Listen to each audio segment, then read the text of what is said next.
All right, so today we're going to be starting a restoration project on this really cool, it's kind of an original idea, skull mount. It's got all the neck bones, skull with a nice piece of wood back plate on it. Few issues with this. This is probably about 8-9 years old now. It's starting to yellow. I'm not sure how it was whitened. I'm not sure how it was cleaned.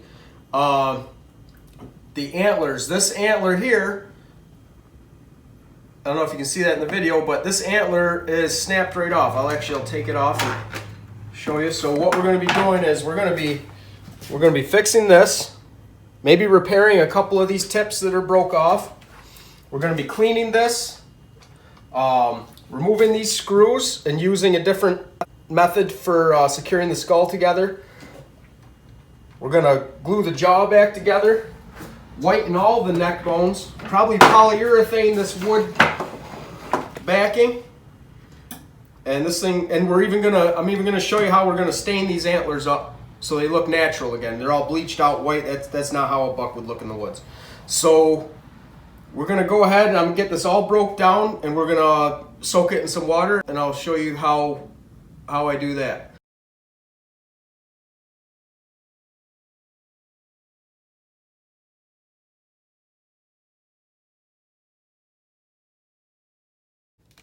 So what I've done here is I've got a 5-gallon bucket of hot water, and all I added was regular Dawn dish soap. This is a great degreaser for any type of skull. We're just trying to get all, this has already been whitened and degreased. We're just trying to get all the dirt and grime off. We're only going to soak it for about 2 hours. And I've got an aquarium heater here to keep this water hot. It's a submersible aquarium heater. I think I picked it up for about $15 at a pet shop. Just drop that in the bucket, and we're going to break this down and put all the pieces in there.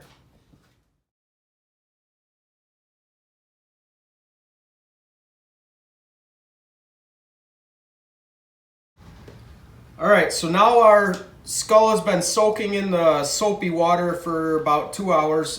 Get all the dirt and stuff off of it. We're gonna pull each piece out and we're gonna scrub them. I bought these cheap scrub brushes at Walmart. They're a couple bucks a piece. You don't want to use metal. You don't want any wire brush, because then you can get a little piece of metal shaving in your skull and it'll rust and it'll bleed an orange color. It'll look terrible. Get something with a plastic bristle. So I'm just going to take each piece out individually. We'll start with the main skull piece. Pull it out of the bucket. We're just going to scrub it.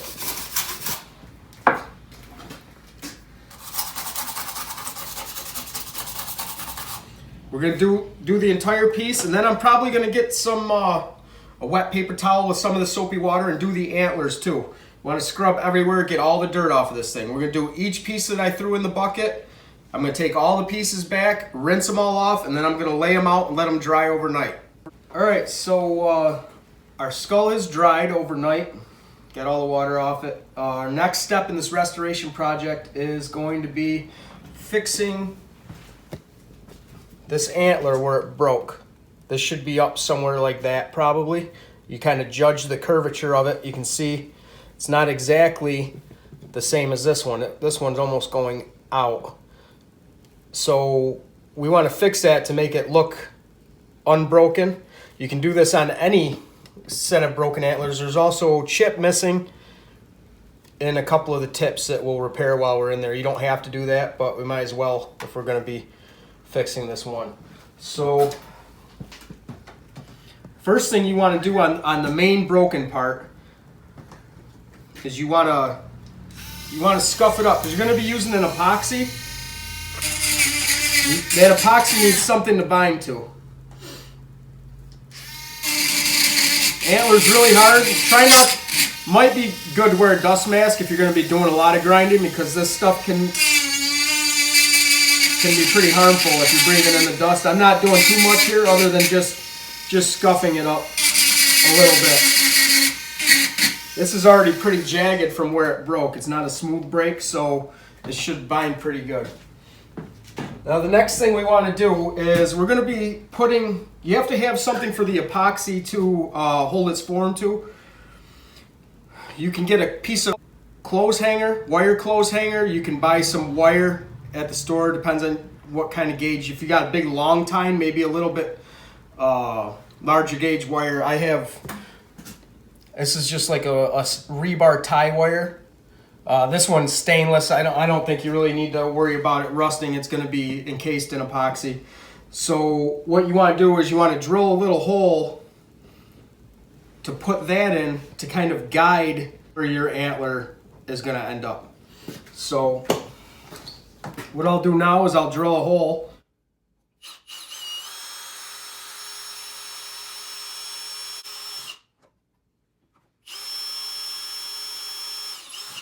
Be careful not to drill through the other side of the antler. That would be bad. All right, so you just test it out, make sure your wire is going to go in there all right. That's almost perfect. That's probably about where we're going to want that antler to end. So I'm going to grab some super glue. We're just going to glue that in there real quick. I've got a clear super glue. You actually get yourself a couple bottles, because if you're going to be doing this type of stuff, you're going to use it to glue any teeth in and glue the pieces of the skull back together as well. All right, we'll give that super glue a chance to catch hold for a minute here. I'm going to talk about this epoxy. What I've got here, this is called Epoxy Sculpt. You can get it in any taxidermy catalog. Van Dyke's Taxidermy, Matuska Taxidermy, or you can order it on Amazon. Any type of two-part epoxy with a natural, this dries gray. You can get some white ones. If you're going to be doing just antlers, I'd get the white one. The gray, I use it for other applications, so I'll show you how we're going to make it not look gray when we do the staining process. I like to wear gloves for this because there's a lot of chemicals in this, but it's up to you completely. And for this process, you're also going to need some Windex. If you don't have any Windex, some water will be fine. This just helps to smooth this stuff out. So you're going to get 2 equal parts. There's a part A and part B compound with this epoxy. You're going to get about equal amounts of each kind.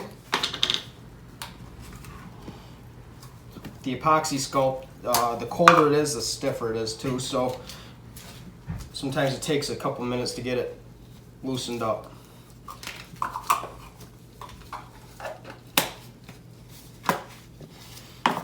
So you're going to take your two pieces and you're just going to work them together till they're one consistent color. And our wire's pretty firm in there now, so we can go ahead and make this antler. You want to mix this up really good. Once this stuff dries, it'll be just as hard as an antler. It works great.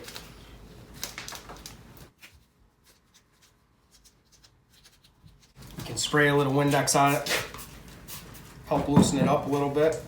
I like using Windex for a lot of these types of things. I mount a lot of fish too, and the Windex, you won't get bacteria growth or mildew like you would with water on occasion. So that's why I always use Windex. So what you're going to do is you're going to build this antler up around it.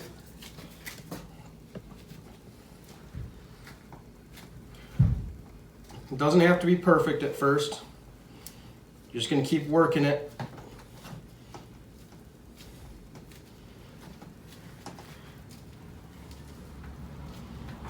I probably got way too much here. Just take some off of it. That's fine. Now, once this dries, you got plenty of working time too. You got a half hour before this stuff really starts getting stiff on you. But if you come back and you're not happy with the way this looks, you can always sand this stuff back down too, so that it's more to your liking.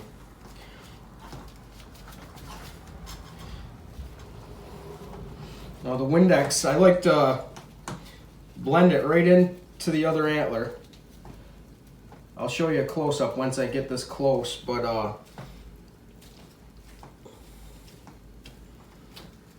all your antlers are going to come to a tip.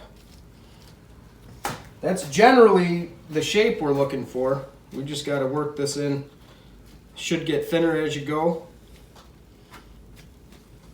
Right, a little fat down here, take some more off.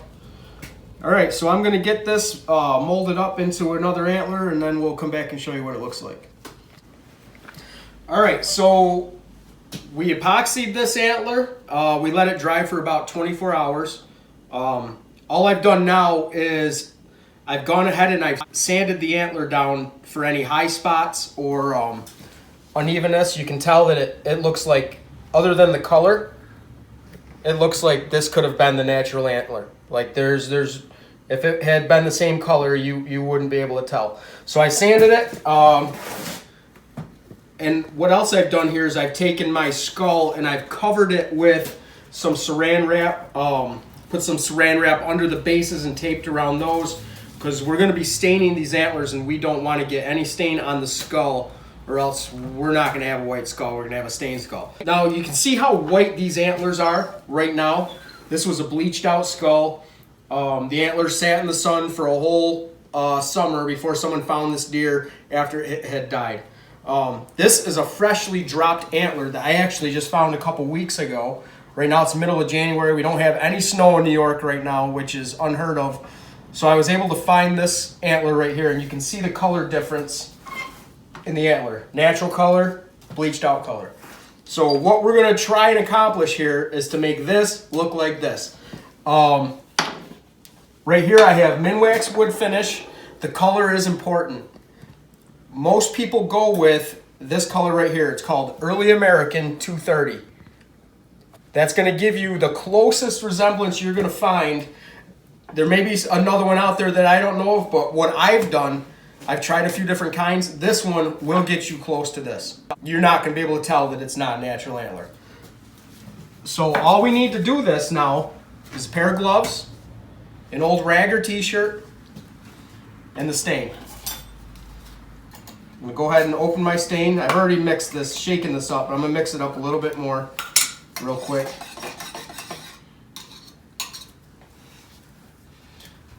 This is going to be a 3-day process. We're going to do one coat. We're going to come back the next day, put another coat of stain on. Usually about 3 will get you about that color of the natural antler.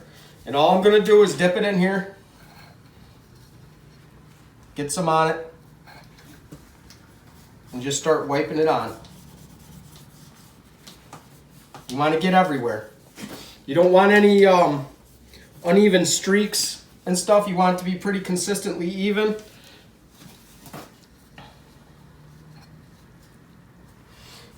Go all the way down one side and back up the other. See, now I'm glad I put the plastic on, because I just dripped right on the skull.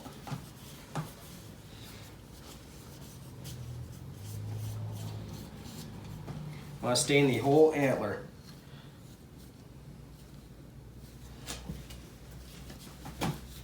Right down to the bases. Get the bases real good.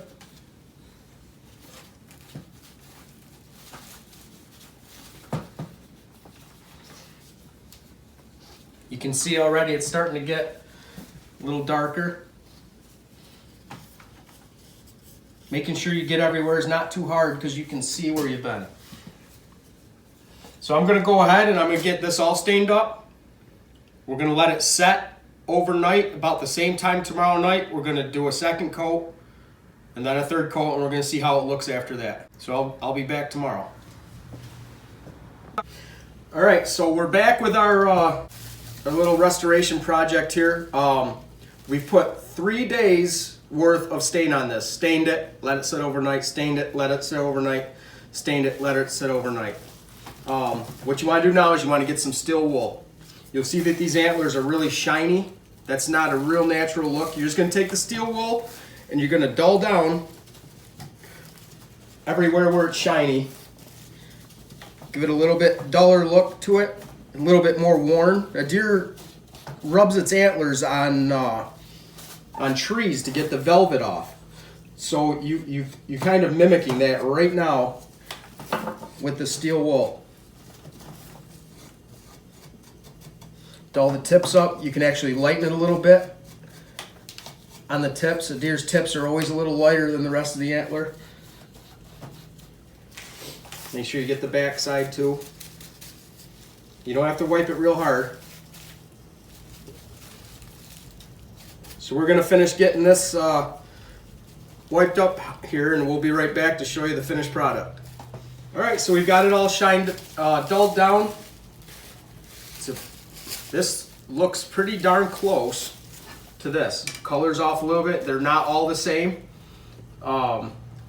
These would pass easily for natural antlers.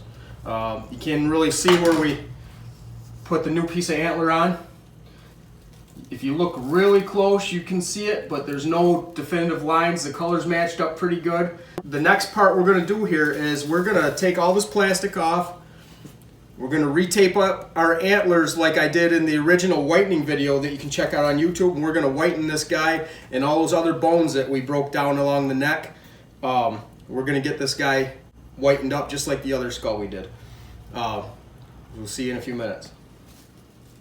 Alright, so it's time to whiten the skull. If you want a more in-depth video on how to whiten a skull, refer back to my other video about whitening process.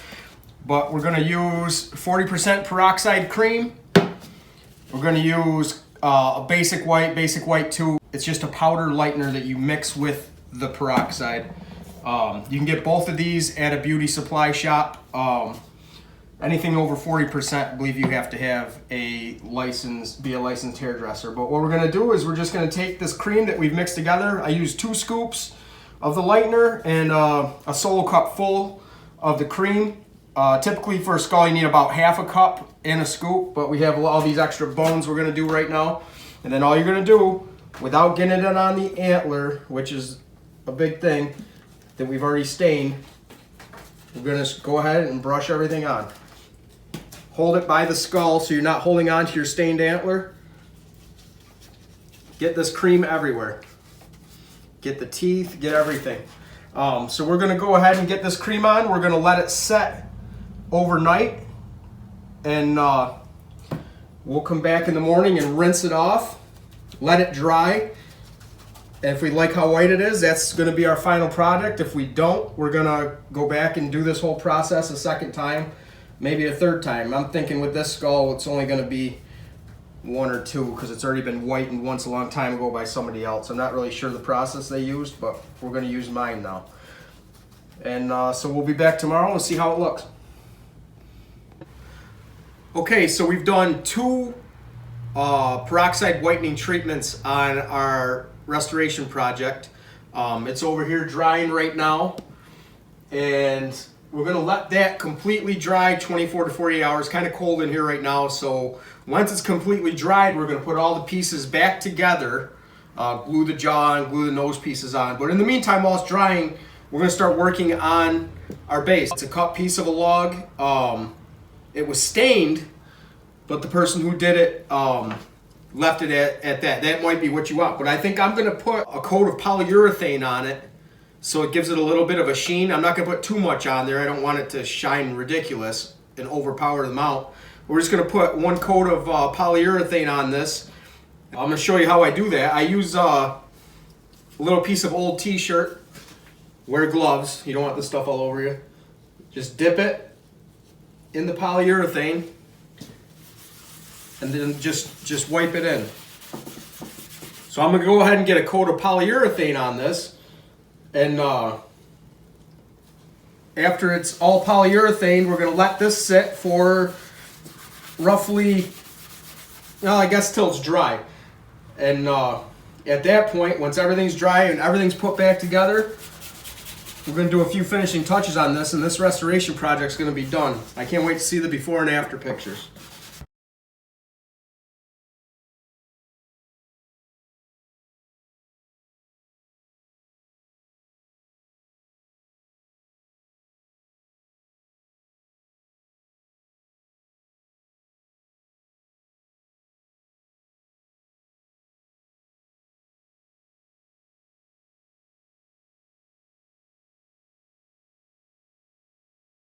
All right, so we got the polyurethane on. We're going to let that dry.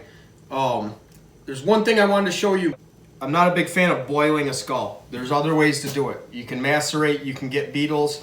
If you are going to boil, I'll do a video next time I get a skull of you can simmer it and then clean it, but you don't want to boil, and this is why. This is basically the nose bone on the skull, and you can see on the end of it that it's all deteriorated and darkened. It's almost soft.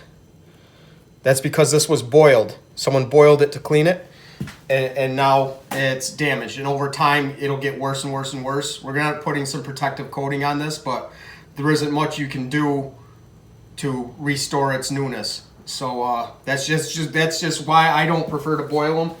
If it's your only way of doing it, then yeah, you gotta. And I'll show you how to do it the least invasive way, but try not to.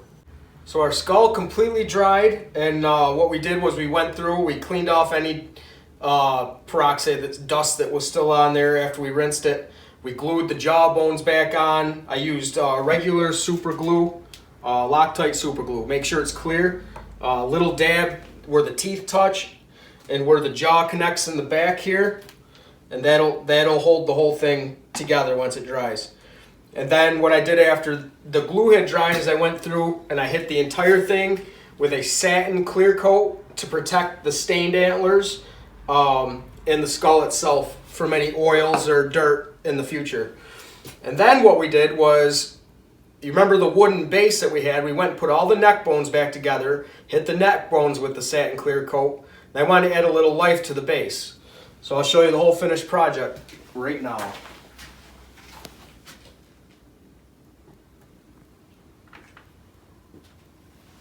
We're going to put some before and after pictures on the video, and if you liked it, hit the subscribe button because there's going to be more of them.